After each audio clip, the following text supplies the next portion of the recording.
Hey, what's up, fam? All right, I'm a little bit confused right now with the fact that Orochi has a mythical Zoan, I believe. Yeah, mythical. It's the snake fruit that Yamada no Orochi model. And I'm just disappointed on how it's being shown so far. Obviously, it's we haven't got a lot yet. I mean, the fact that he's only this big is a little bit weird because I believe all the mythical ones haven't they so far like increased the size of the characters at least pretty dramatically.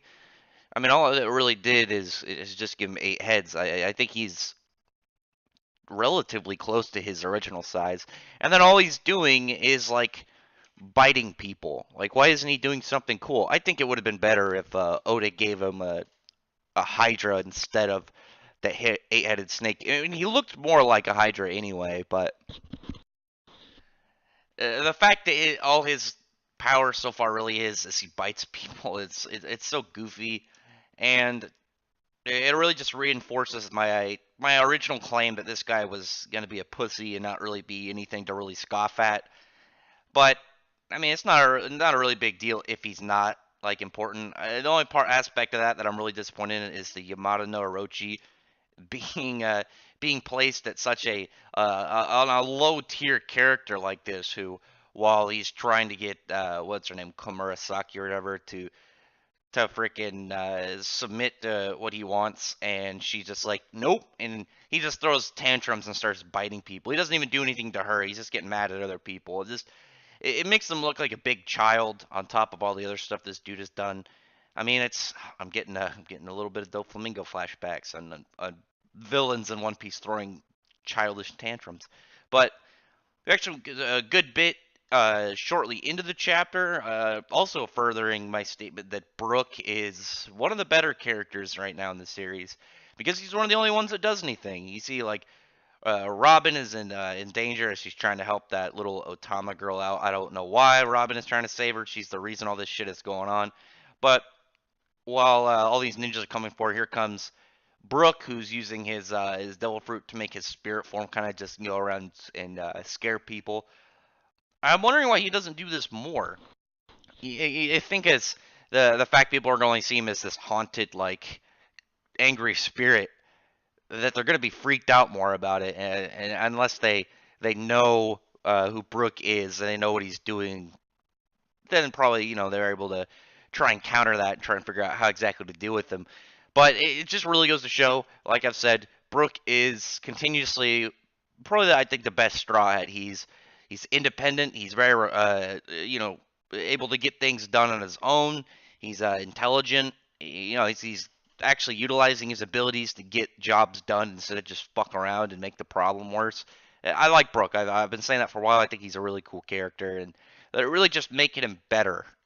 But even further in this chapter, making Orochi look dumber, is you see what's her name, Shinobu, the really ugly ninja, one of Oda's like 4 female character designs, the disgustingly ugly one, drops a ceiling on Orochi, who it looks like it does considerable amounts of pain and damage to him. Like it was enough that it looks like it's been hindered. Like he maybe not like KO'd, but at least hindered to where he's having some trouble. I mean, really, the highlight of this chapter outside of Brook was the I don't remember the guy's name. Kiyoshiro, the really weird looking samurai cutting down Komurasaki. But I feel like they're both on the same team, and this is all kind of like a ploy, like a setup, and it's really just going to be like the kind of settle down all the commotion and then get her out of there so she doesn't end up dead. I see the paper, and I don't remember. Isn't that the Kazuki clan symbol? I don't remember. Somebody correct me on that. He's holding like a paper with some symbols on it. But other than that, it looks like he's the only one being kind of rational. He takes the girl down, and Orochi's like, "Who gave you permission to kill her?" I'm like, "You were trying to kill her already, you idiot! Like she already disrespected like 3 times. You already said you were gonna kill her like 3 times. You didn't do anything. Quit being a fucking pussy." And then another step of making him look like even more of a joke is when he goes to after that little girl again. Here comes in Nami, who brings the Zeus cloud she stole from Big Mom and drops a big lightning bolt on the dude. And it looks like he's been he's in some shit again. So I don't know. He just doesn't seem very much like a villain of any stature. He just looks like somebody who's going to be causing commotion, so it doesn't have to be Kaido, because if it was Kaido, then it'd be like, well, how the hell are they going to stop him? The only thing right now is if somehow Big Mom, seeing as it pretty much got Big Mom on their side now with her amnesia shit. Even though I'm kind of confused why her hat doesn't like wake up the Napoleon, because he has his own like mind and personality because of her power. I don't get why he's not like awake and saying like, "Hey, let me tell you that these guys are lying to you. You're Big Mom of the Big Mom Pirates." But she just further looks like a joke. I'm curious. The only thing I can really see the whole point of her thing is somehow utilizing her to fight Kaido, but I don't think that'll happen. I mean, like Kaido has been pretty well hyped and well represented by Oda, and like every time he does something, he seems impressive. You look at Whitebeard or Blackbeard, Shanks or Kaido. Every single time that they've really kind of had to be like demonstrate, a person of the Emperor of the Seas title, have been like, oh yeah, yeah, they definitely are standing of that. They definitely come off as somebody who's earned that through both like strength and commanding authority and just being like intimidating and giving off the feeling of somebody of that stature. But Big Mom just looks like a joke, and I don't get how Buggy, who's literally a clown and called Buggy the Clown, is less of a joke than Big Mom. I don't know. It's goofy. Now we got Jack, who is 100% a joke. Orochi, who's coming and seeming like a joke, and Big Mom, who is the biggest joke in One Piece, all competing. Will they be able to dethrone Big Mom's completely pathetic standings?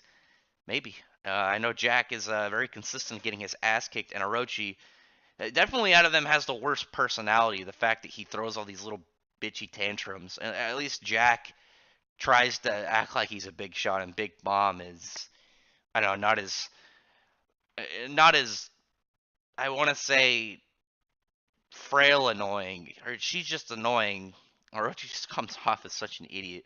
I don't know. Other than that, drop a comment what you think about this. I really want to get back to like the important stuff. I'd like to get back to Kaido or what's going on at Reverie, since we know that it got crashed by the Resistance. What was it? The Dragon's Army. No, the Revolutionary Army. I was like, how am I forgetting like the one of the, like the easiest to remember groups in One Piece? But there's all this other bigger stuff that's going on, and yet we're stuck with this. I don't want to know what's going on with like this stupid Orochi guy or the Big Mom. I'd rather see what Luffy's doing, if he's gonna get out of jail already. I'd rather see what's going on Reverie or the Kaido. There's all the stuff that I really wish they really would get to instead.